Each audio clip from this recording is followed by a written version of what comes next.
Sir आज का हमारा टॉपिक है conditioning. So when we were very young and like हम बचपन में वी वर टोटली हेल्पलेस. तो बचपन में हम लोग आसपास जैसे लोगों को our caretakers, the way we saw them treating the world and most importantly the way we saw them looking at ourselves and treating ourselves, that is exactly how we look at the world when we are like at this age.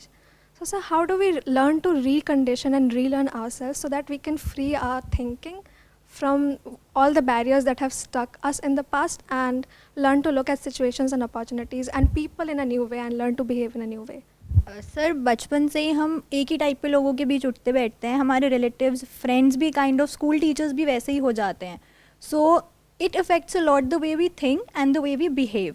उससे apart होकर हम कैसे कुछ भी decisions ले पाए, ये देख सके कि नहीं हमारे जो डिसीजंस हैं वो बिलीफ सिस्टम्स के बेसिस पे हैं, डर के बेसिस पे हैं, तो उसे कैसे हम हटा सकते हैं. बेसिकली मतलब ये कंडीशनिंग की वजह से हमारे थिंकिंग में फ़र्क पड़ता है. इसके वजह से हमारी लाइफ में इनडिसाइसिवनेस इंट्रोड्यूस होता है. We are not able to break the traditional path and think outside of it. And हम बड़ी चीज़ें करने के लिए we need to break things to do something big. So that's it. या कंडीशनिंग दो तरीके की होती है, एक फिजिकल होती है, एक साइकोलॉजिकल होती है. फिजिकल कंडीशनिंग मतलब कि आप ज़्यादा देर तक बैठे रहते हो या चलते फिरते रहते हो. एक्सरसाइज का मतलब सिर्फ ये नहीं होता कि हम सुबह उठे और जा करके 1 घंटा योगा कर रहे हैं या कुछ कर रहे हैं, सिर्फ वो नहीं होती एक्सरसाइज. एक्सरसाइज मतलब क्या आप मूव कर रहे हो नॉन स्टॉप या फिर एक जगह पर बैठे हुए हो. इसको ध्यान से समझना, because this is very very important specially at this age. अगर इसको आप समझ गए तो आगे जा करके आप अपनी फिजिकल कंडीशनिंग को चेंज करेंगे, which is more important than psychological conditioning. अगर आप नॉन स्टॉप एक जगह पर बैठे रहते हैं आधा घंटे तक, तो होता क्या है, आपका जो मेटाबॉलिज्म है बॉडी का वो पूरी तरह से गिर जाता है. आइडियली क्या होना चाहिए कि हर आधा घंटे में आपको, अगर कहीं बैठे हुए हो अपने लैपटॉप पे, कंप्यूटर पे, मोबाइल फोन पे या व्हाटएवर, चाहे पढ़ाई कर रहे हो, आपको खड़े होना है, चलना फिरना है, तो आपका मेटाबॉलिज्म वापस से एक्टिव हो जाएगा. फिर आकर के वापस बैठ जाओ. लेकिन हम ऐसा करते नहीं हैं, तो हमारी कंडीशनिंग कैसी है, फिजिकल, बैठे ही रहते हैं. लॉकडाउन की वजह से तो सर बिल्कुल ही 2-2 घंटे एक ही जगह बैठे रहते हैं, 3-3 घंटे एक ही जगह बैठे रहते हैं. आपने कम बोला है, 2-3 घंटे. लोग मैंने देखा है जो 8-8 घंटे, 10-10 घंटे एक ही जगह बैठे रहते हैं कि एक वेब सीरीज शुरू करी, अब जब तक वो पूरी खत्म नहीं हो जाएगी तब तक हिलेंगे ही नहीं अपनी जगह से. रात हो गई है, 2 बज गए, 3 बज गए, बस अभी खत्म करना है. अगर स्क्विड गेम शुरू किया है तो अभी खत्म करना ही है हमको. तो वो बनाया ही इसी तरीके से गया है कि आपको हर तरफ से फंसा दिया जाता है. कुछ देखने बैठते हो तो अब वहां से निकलना is almost next to impossible. तो ये क्या है, फिजिकल कंडीशनिंग. तो फिजिकली अपनी कंडीशनिंग को चेंज करो इमीडिएटली. और वो करना आसान है साइकोलॉजिकल से, क्योंकि साइकोलॉजिकल में आपको धीरे धीरे अपने जो बिलीव्स हैं उसको क्वेश्चन करना होगा, अपने थॉट पैटर्न्स को समझना होगा, अपनी फीलिंग्स को, अपने इमोशंस को समझना होगा. That is comparatively more complex. But physical conditioning को चेंज करना बहुत आसान है. कैसे आसान है, आपके घर पे जो छोटे मोटे काम हैं, जो हमको लगता है छोटे मोटे हैं, वो कौन करता है? या तो आपकी मदर करती होगी या मेड करती होगी. पानी का गिलास भी मम्मी ले आओ. तो इसका मतलब मम्मी की फिजिकल कंडीशनिंग तो ठीक है, मम्मी तो चल फिर रही है, लेकिन आप लोग एक ही जगह बैठे हुए हो. कि मतलब अगर एक जगह पे बैठ गए हो टिक करके, तो खाना भी यहीं दे दो, नाश्ता भी यहीं दे दो, डिनर भी यहीं दे दो, पानी भी यहीं दे दो. But sir, like if you start exercising or doing yoga for very small period of time, like अगर आप 10 मिनट से भी start करते हो ना, so after a period of time the body craves for it. Like if I do not do yoga in the morning, my body will feel like I cannot walk even. Like तो ये क्या है, ये physical conditioning है जो आपको health की तरफ ले जा रही है. एक फिजिकल कंडीशनिंग है जो आपको बीमारी की तरफ ले जा रही है. तो सबसे पहले अपनी फिजिकल कंडीशनिंग को चेंज करो. तो उसमें क्या चेंज करना है, एक्सरसाइज का मतलब थोड़ा सा ब्रॉड करो. एक्सरसाइज मतलब सिर्फ ये नहीं होता है कि हम सुबह उठे और 20 मिनट या आधा घंटा हमने योगा किया, एक्सरसाइज करी, ये किया वो किया. नहीं, आपको फिजिकली एक्टिव रहना है, चलते फिरते रहना है, अपने काम खुद करने की आदत डालो. जैसे सुबह उठते हो, एक बहुत छोटा सा काम है जो अगर आप करना शुरू कर देते हो तो you will see a major difference in your way of thinking while starting the day. मतलब रोज सुबह जब आप उठते हो सो करके, तो अपनी जो चद्दर है या रजाई है, वॉटेवर है, उसको फोल्ड करके रखो अपनी जगह पर. छोटी सी चीज है ये. हमेशा कुछ ना कुछ करते रहो, खाली मत बैठो. ये इसलिए इंपॉर्टेंट है क्योंकि आप लोगों की एज ग्रुप में because of this lockdown and everything, because of Covid, पूरी तरह से लाइफस्टाइल की धज्जियां उड़ चुकी है. एडिक्टेड हो बुरे तरीके से और बैठे हुए हो. और फिर अगर उसके बाद हम बात करें साइकोलॉजिकल कंडीशनिंग की, तो माइंड ऐसे आदमी का कैसे अच्छा काम करेगा, आदमी औरत वॉटेवर, अभी तो ना आप आदमी हो ना औरत हो, बच्चा बच्ची, तो सबसे पहले अपनी फिजिकल कंडीशनिंग को ठीक करो, बीच बीच में ब्रेक लो, वॉक करो, बाहर नहीं कर सकते तो घर में करो, घर में एक रॉड लगवा लो जो बार बार आपको दिखती रहेगी, वहां पे जाकर के लटक जाओ, थोड़ा सा चिनअप्स कर लो, कमरे में कहीं भी कुछ भी गंदा दिखता है उसको फटाफट से साफ करो, खुद साफ सफाई की आदत डालो। अब मैं ये नहीं कह रहा पूरे घर का झाड़ू पोछा मारने लग जाओ, मेड हटा दो, नहीं, ठीक है वो अपनी जगह पर है, बट उसके ऊपर भी जो एक लेयरिंग होती है वो तो खुद कर सकते हो ना। अपनी आदत ऐसी डाल दो कि आपको बार बार उठ करके कुछ करना पड़े और उसमें आपको अच्छा लगे। धीरे धीरे क्या होगा, ये अपने आप होने लग जाएगा, आपको पता भी नहीं लगेगा, बड़ा अच्छा लगता है। कभी करके देखना, सुबह उठो तो मैंने बड़े छोटा सा आपको एक एग्जांपल दिया है, अपनी जो चद्दर है या रजाई है, ये नहीं कि मम्मी कर देगी या ये कर देगी वो कर देगी, नहीं, खुद करो तो आपकी फिजिकल कंडीशनिंग चेंज हो रही है। द मोमेंट यू एक्सेप्ट कि यहां पर कुछ कचरा पड़ा हुआ है, कुछ ऐसी चीजें पड़ी हुई हैं आपके वार्डरोब में, मानो आपकी अलमीरा में, जो यूज नहीं होती है, 6 महीने हो गए आपने ना वो शर्ट पहनी है ना कभी पहनोगे, लेकिन वो पड़ी हुई है, तो ऐसे ही आपका दिमाग है। तो मैं क्या कह रहा हूं, पहले फिजिकली अपनी चीजों को सॉर्ट आउट कर लो। सर्दियों में आप देखो ऐसे कौन से कपड़े थे आपके जो आपने एक बार भी नहीं पहने या 1-2 बार पहने बस खत्म, तो वो बेकार ही है, it is as good as nothing for you. तो उनको ले जा करके ऐसे लोगों को दे दो जिनको एक्चुअल में उसकी जरूरत है। तो 2 चीजें हुई यहां पे, एक आपने सफाई करी अपनी अलमीरा की, अपने वार्डरोब की। अगर आपकी मदर कहती है मैं कर दूंगी, बोलो नहीं, मैं खुद करूंगी, मैं खुद करूंगा।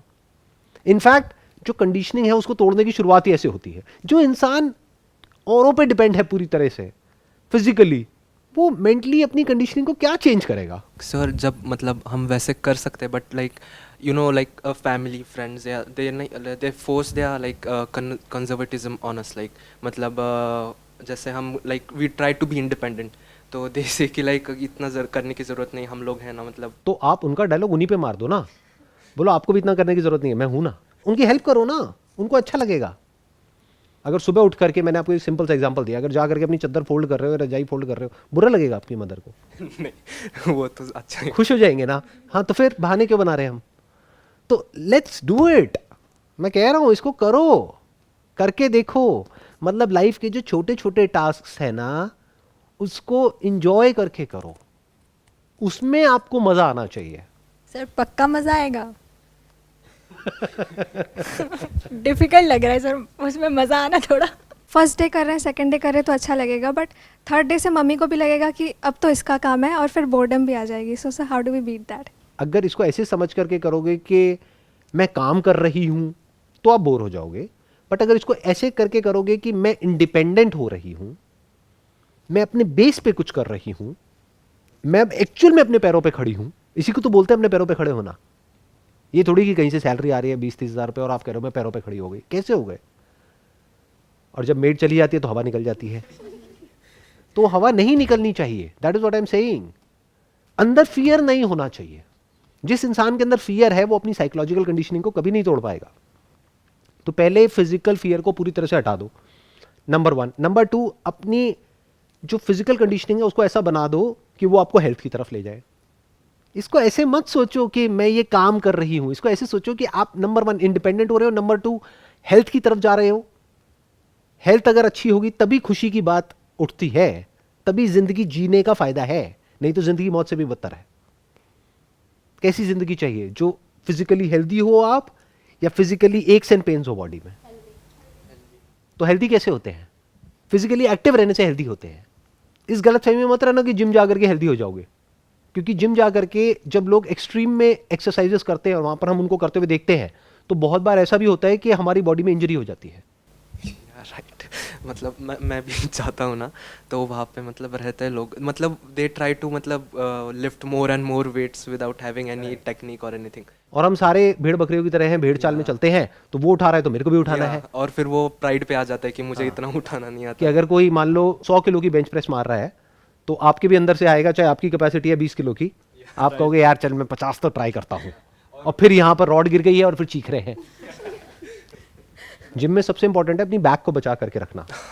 Yes exactly. बैक कह लो या कोर कह लो, कोर होती है, कोर मसल्स होती हैं, that has to be strong weight उठाने से पहले। लेकिन हम ऐसा कुछ करते नहीं है, ना तो कोर की ट्रेनिंग करते हैं, ना बैक को स्ट्रांग करते हैं, ना अपने हैमस्ट्रिंग्स को और इसको थाइस को स्ट्रांग करते हैं, और सीधा जाकर के कुछ भी करने लग जाते हैं। उसके बाद में फाउंडेशन है नहीं, बिल्डिंग खड़ी कर दी, वो बिल्डिंग गिर जाती है। इंपॉर्टेंट ये नहीं है कि आप एक्सट्रीम में कोई एक्सरसाइज करो। मैं क्या कह रहा हूं, पूरे दिन एक्टिव रहो। अब आ जाते हैं साइकोलॉजिकल कंडीशनिंग के ऊपर। साइकोलॉजिकल कंडीशनिंग क्या होती है कि बचपन से ही आपने जो देखा है, सुना है, जो भी एक्सपीरियंस किया है, अपने घर का माहौल देखा है, अपने फ्रेंड्स की बातें सुनी है, रिलेटिव्स को देखा है, उसमें जो आइडल है या उसमें कुछ ऐसे लोग हैं जो कुछ कर पाए और जो कुछ नहीं कर पाए, उनको देख करके कुछ आपकी अंडरस्टैंडिंग बनी है लाइफ को लेकर के, तो उसी अंडरस्टैंडिंग के अकॉर्डिंग हम एक्ट करते हैं, कभी उसको क्वेश्चन नहीं करते हैं। तो अगर कभी आप अपने माइंड को झांक करके देखोगे, लोग बोलते हैं हज़ारों थॉट्स आते हैं, बट ये गलत है। एक्चुअल में हज़ारों थॉट्स नहीं आते हैं, उन हज़ारों थॉट्स को आप कैटेगराइज कर सकते हो मैक्सिमम 5 या 6 कैटेगरीज में, इससे ऊपर थॉट्स नहीं आते हैं। इसको कंडीशनिंग बोलते हैं। जैसे कुएं का मेंढक है, उसको कुएं के अलावा और कोई थॉट्स नहीं आते हैं। जब उसने कभी नदी को देखा ही नहीं, समुद्र को देखा ही नहीं, तो समुद्र के और नदी के थॉट्स आएंगे कहां से? तो वो उसी कुएं के थॉट्स आ रहे हैं। तो ऐसे ही आपका जो दायरा है वो क्या है? आपका एक्सपीरियंस, नॉलेज, इंफॉर्मेशन, उसी से रिलेटेड थॉट्स आते हैं। उसमें भी कुछ गिनी चुनी चीजें हैं जिसको आपने इंपॉर्टेंस दी हुई है, और कुछ गिने चुने लोग हैं जिनको इंपॉर्टेंस दी हुई है। बस उसी से रिलेटेड थॉट्स आते हैं, या तो बॉयफ्रेंड गर्लफ्रेंड, या फिर मेरे को ये पढ़ना है, मेरे को ये जॉब चाहिए। इसके अलावा और क्या आते हैं थॉट्स? बट सर अभी ये बेसिक है ना, अगर इसके बाहर सोचा भी कि तो फिर अगर करियर ही सेटल नहीं है या एक सोर्स ऑफ इनकम ही नहीं है, तो फिर इसके बाहर सोच के भी हम टाइम ही वेस्ट कर रहे हैं सर ऑनेस्टली। तो सेल्फ डिपेंडेंट होने के लिए अर्निंग भी तो एक बहुत बड़ा फैक्टर आ जाता है कि you should be dependent on your self. Self dependent किसे कहते हैं अर्निंग के कॉन्टेक्स्ट में? हमें किसी से पैसे मांगने ना पड़े, जो भी हमारी नीड्स हैं लाइक वाटर, शेल्टर, फूड, वहाँ तक के तो पैसे हों हमारे पास एटलीस्ट। लेकिन अगर आप किसी ऐसे करियर में हो जो काम करना आपको बिल्कुल भी पसंद नहीं है, जिसको आप बिल्कुल भी इंजॉय नहीं करते हो, जो आपकी पर्सनालिटी से मैच नहीं होता है, आपके इंटरेस्ट से मैच नहीं होता है, आपके पैशन से मैच नहीं होता है, बस आपको करना पड़ रहा है और वहाँ से आपको पैसा भी आ रहा है, लेकिन हफ्ते में 6 दिन या 5 दिन आपके लिए टॉर्चर है और 1 या 2 दिन आपके लिए अच्छे हैं, तो क्या ये लाइफ बढ़िया है? सर वो सिचुएशन ना आए, इसीलिए ही हम इस एज में अपना एक ऐसा करियर चूज़ करना चाहते हैं जहाँ से हमें मज़ा भी आए और पैसा भी मिले। बट ऐसी आपकी कंडीशनिंग नहीं है। नहीं है सर, तो क्या करें? समझ गए ना प्रॉब्लम? Yes sir. हाँ, तो कंडीशनिंग को तोड़ने का मतलब ये नहीं है कि आप कुछ भी अनाप शनाप सोचने लग जाओ। थॉट तो वही है गिने चुने, करियर है, रिलेशनशिप है और हेल्थ है। सर एक फियर ऑफ सक्सेस भी आ जाता है कि अगर हेल्दी हैं या फिर कुछ मिल गया है तो कहीं अब ये चला ना जाए तो। वो फियर कब आता है और किसके अंदर आता है? फियर तब आता है और उसके अंदर आता है जो कैपेबल नहीं होता है। Right sir. ये आप सिर्फ बोल रहे हो राइट, या एक्चुअल में देख नहीं पा रहे सर, हो? आई एग्री, मैं देख पा रही हूँ। अगर आप केपेबल हो तो ये प्रॉब्लम आपके पास नहीं आएगी। फिर तो लोग आपके पास आएंगे ना। थैंक यू सर, मेरा बहुत बड़ा डर था ये। So like you saying that अगर हमें मतलब कोई ऐसा डिफरेंट पाथ चूज़ करना है, so we need to make ourselves capable so that we can fit in that. अगर आप केपेबल हो तो पैसा आपके पास आएगा ना, आपको पैसे के पास थोड़ी जाना है।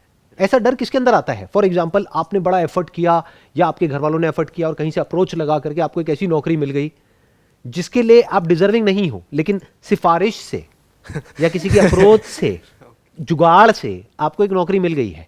अब आपके अंदर डर है कि अगर वो नौकरी चलेगी तो मेरा क्या होगा, क्योंकि मुझे दूसरी नौकरी नहीं मिलेगी।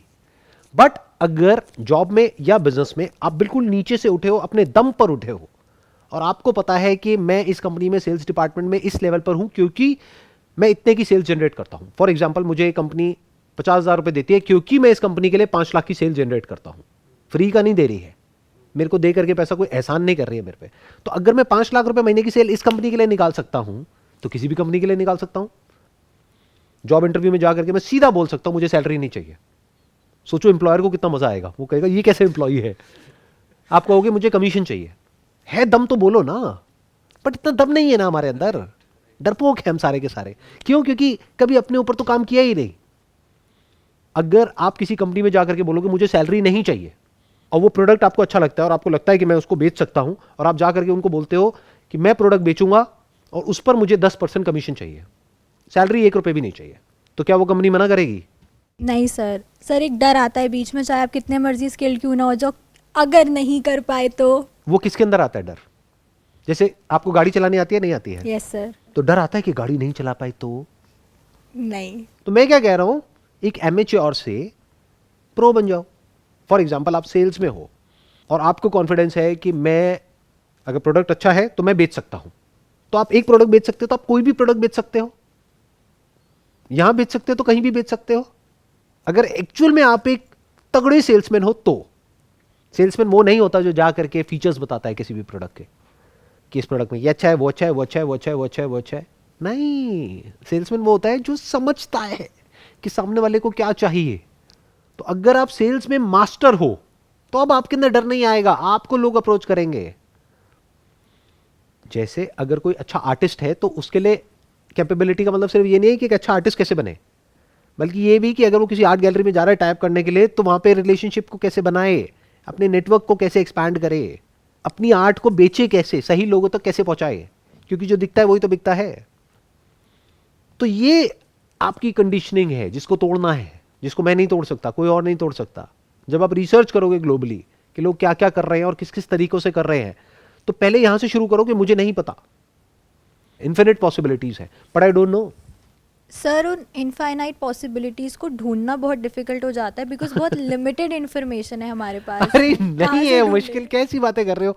सीधा क्यों नहीं कहते कि हम अपना बिजी है इंस्टाग्राम पे, फेसबुक नहीं पे, सर, यहाँ पे, busy वहां पे, नहीं है, तो मतलब- गूगल पे जाओ, सर्च करो। अभी सर्च करें गूगल, अभी अभी ओपन करें गूगल, अभी अभी सर सर्च करके मैंने दिखाओ। बहुत सर्चिंग की थी। I am shifting my career to psychology. Psychology में आप कैसे आगे बढ़ सकते हो, क्या क्या करियर ऑप्शंस है सर, 7 गिने चुने करियर ऑप्शन सामने आ जाते हैं। आप कोई भी लिंक क्लिक कर लो सर, वही 7 है। Counselling psychology, educational psychology, clinical psychology, health psychology, sports psychology और ऑर्गेनाइजेशनल साइकोलॉजी, रटे हुए हैं सर मेरे को ये 7। सर उसमें भी 2 ही चीज़ें आ रही हैं, या तो अपना क्लिनिक खोल लो या किसी हॉस्पिटल में जॉब कर लो। तो और सर उसमें नहीं इतना मेरे जो फैमिली का मेन इशू है वो मनी है। सो मैं नहीं सर रिसर्च कर पा रही। तो सर आप सर कौन से गूगल पे रिसर्च करते हो सर, प्लीज़ बता दो। प्रैक्टो का नाम सुना है? नहीं सर। प्रैक्टो एक ऐसा प्लेटफॉर्म है जहां पर जो भी प्रोफेशनल साइकोलॉजिस्ट हैं एंड साइकेट्रिस्ट हैं और जो अलग अलग डॉक्टर्स हैं वो सब लिस्टेड है वहां पर, और उन सब की रेटिंग्स हैं, जहां पर ऑनलाइन आप उनसे कंसल्ट कर सकते हो। और वो सब अलग अलग अमाउंट चार्ज करते हैं, कोई 500 रुपये चार्ज करता है, कोई 800 रुपये, कोई 1000 रुपये, कोई 2000 रुपये, कोई वॉट एवर। और उनकी रेटिंग्स हैं वहां पर, उनके रिव्यूज़ हैं, जिसके बेस पर लोग ये डिसाइड करते हैं कि हम इससे कराएं या ना कराएं। सर मेरा मेन क्वेश्चन ये है, आपको सर कैसे पता होता है सर इन चीज़ों के बारे में? मुझे ऐसे पता होता है क्योंकि मैं अपने दिमाग को खुला रखता हूँ, मैं देखता रहता हूँ पूरी दुनिया में क्या क्या हो रहा है। अगर मैं अखबार भी पढ़ता हूँ तो मैं देखता हूँ कि दुनिया में क्या नया हो रहा है। अगर कोई न्यूज़ पढ़ता हूँ तो मैं ये देखता हूँ कि क्या नया हो रहा है। गॉसिप्स में मेरा इंटरेस्ट नहीं है, मेरा इंटरेस्ट सिर्फ इसमें रहता है कि देखूँ दुनिया किस डायरेक्शन में जा रही है। तो this is the future. Covid की वजह से क्या हुआ है, सब कुछ ऑनलाइन हो गया है। आप क्या कर रहे हो? आप कह रहे हो या तो मैं क्लिनिक खोलूंगी या जॉब करूंगी। मैं दोनों की ही बात नहीं कर रहा, ना आपको क्लिनिक खोलना है ना जॉब करनी है। आपको क्या करना है? अपने घर में बैठे हो, लैपटॉप है आपके पास में, क्वालिफिकेशन है? नहीं सर अभी नहीं, अभी मैं करियर पूरा शिफ्ट करके साइकोलॉजी स्टार्ट करने जा रही हूँ। कब तक आ जाएगी आपके पास में certification 2 proper? years। By 2 years. By 2 years, yes sir. ठीक है, उसके बाद में आप प्रोफेशनल हो गए। आप Yes, चाहो sir. तो आप किसी भी ऑर्गेनाइजेशन को ज्वाइन कर सकते हो। Yes sir. अब आपने अपने आप को यहाँ पे इस प्लेटफॉर्म पे रजिस्टर किया, अब सीखोगे यहाँ पे मार्केटिंग कैसे करते हैं। यहाँ पर कुछ लोग होंगे जिनके रिव्यूज आपको देखने को मिलेंगे, मानो 200 रिव्यूज हैं, 500 रिव्यूज हैं, कुछ होंगे जिनके 2 या 3 रिव्यूज हैं। तो अगर 200-300 रिव्यूज हैं, दैट मीन्स उनके कम से कम 2000 या 3000 पेशेंट्स हैं, ट्रू। और ज्यादातर इस केस में रिकरिंग होते हैं। Yes sir. एक बार एक पेशेंट आ गया तो वो बार बार आता बार है। बार आएगा। यस तो 2000 पेशेंट का मतलब अगर एक पेशेंट ऑन एन एवरेज 10 बार भी आया तो 20,000 सेशंस हो गए। एक सेशन का अगर 1000 रुपए भी लिए तो कितने पैसे हो गए? 2 लाख। 2 करोड़। कितने? 2 करोड़। वो इंसान 2 करोड़ रुपए कमा चुका है या कमा चुकी है। अभी जाओ, खोलो, देखो, आपको समझ आ जाएगा। और ऐसे 1-2 लोग नहीं है, बहुत सारे लोग हैं। Okay sir. अब आपको कुछ कहना है? नहीं सर, ये तो सर कभी सोचा ही नहीं था कि आप 2 करोड़ रुपए भी कमा सकते हो। ये 1-2 दिन में नहीं हुआ है, मानो 5 साल में हुआ है। तो 5 साल में अगर किसी ने 2 करोड़ कमाया तो साल का कितना कमाया? 40 लाख रुपए होता है।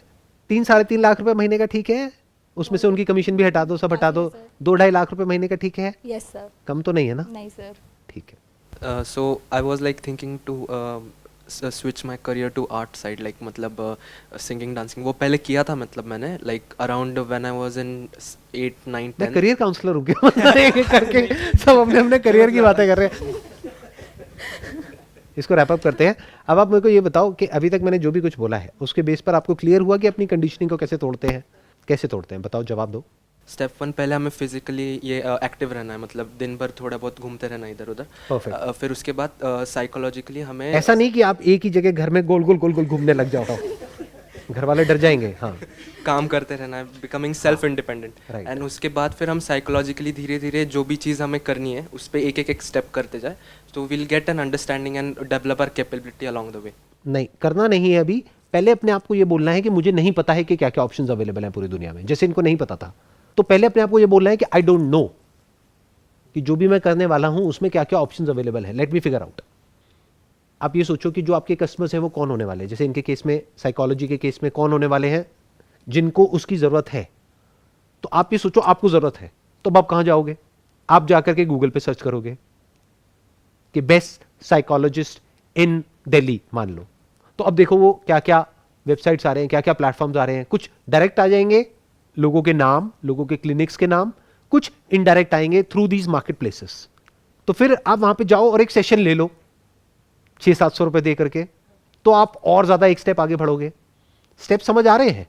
पहले बोला मेरे को नहीं पता, उसके बाद मैं रिसर्च किया, फिर वहां पर छोटे छोटे स्टेप्स उठाए समझने के लिए कि वो इंडस्ट्री क्या है। तो आपने अगर 1-2 सेशंस लिए अलग अलग उनसे, तो आपको समझ आया अच्छा ये इतना भी कोई मुश्किल नहीं है, ये तो मैं भी कर सकती हूँ, इसमें क्या है। अगर मैं प्रॉपर्ली ट्रेन हो जाऊं इस काम में तो मैं कर लूंगी, कोई बहुत मुश्किल नहीं है। वो करेज, फिर करेज और फियर आता है ना कि हम कर पाएंगे या नहीं। करेज आपके अंदर कौन डालेगा? मतलब क्या कोई ऐसा मेरे पास में या किसी के पास में कोई वो है कि आपके अंदर फूंक दिया और आपके अंदर करेज आ गया? अरे वो तो आपको देखना है, आपको कितना करेज चाहिए कितना नहीं चाहिए। अगर करेज नहीं है तो मत करो, कुछ और कर लो जहाँ पे करेज की जरूरत ना हो। अब आप चाहते हो कि मैं बहुत कुछ अचीव करूं और कहते हो कि बिना करेज के हो जाए, तो ऐसे तो नहीं होगा ना, करेज तो चाहिए ही ना। राइट। अगर समुद्र में तैरना है तो रिस्क तो लेना ही पड़ेगा ना, नहीं तो साइड में किनारे पे बैठे रहो। तो ये क्लियर हुआ कि पहले हमने छोटे छोटे स्टेप्स उठाए, समझा इंडस्ट्री क्या है, फिर आपके अंदर कॉन्फिडेंस आया कि अच्छा मैं भी ये कर सकती हूँ, फिर सर्टिफिकेशन लिया, उसमें क्वालिफिकेशन लिया, फिर आगे बढ़ गए, अपना शुरू कर दिया। और ये एक तरीका नहीं है, अगेन दिमाग को बंद करके मत बैठ जाना कि मैंने प्रैक्टो बोला तो हाँ यही एक ऑप्शन है। अरे नहीं, बहुत ऑप्शंस है, अनलिमिटेड ऑप्शंस है। आप अपनी वेबसाइट बना सकते हो ताकि कोई डायरेक्टली सर्च कर रहा है तो वो सीधा आपकी ऐड वहीं पे टॉप पे आएगी। कोई इन्फॉर्मेशन लेने के कुछ अच्छे अच्छे जगह या तरीके होते हैं जहाँ से लाइक हमें पता चल सके कि नया नया क्या चल रहा है, क्योंकि सर न्यूज़पेपर तो नहीं अच्छा लगता। आपने मेरे से पूछा था आप कौन सा गूगल यूज करते हो, मैं वही गूगल यूज करता हूँ जो गूगल आप यूज करते हो। तो आपको क्या करना है, वहां पे जाकर के सर्च करो। बट आप कैसे सर्च करते हो कि इसके बाद में क्या क्या जॉब्स अवेलेबल हैं, तो वहां पे ये 6 ऑप्शंस आ गए। तो ये जो 6-7 ऑप्शंस है जॉब के हैं, but there are other ways of working in this field. There are lot of different things that can be done. I hope you got the answer. आप लोगों को बिल्कुल क्लियर कट आंसर मिल गया है कि अपनी कंडीशनिंग को कैसे तोड़ते हैं स्टेप बाय स्टेप। अब इसको तोड़ना है या नहीं तोड़ना है, ये जो दोनों कंडीशनिंग्स है फिजिकल और साइकोलॉजिकल, वो आप लोगों के हाथ में है। Wish you all the best and it was pleasure talking to you and pleasure meeting you. Thanks, bye.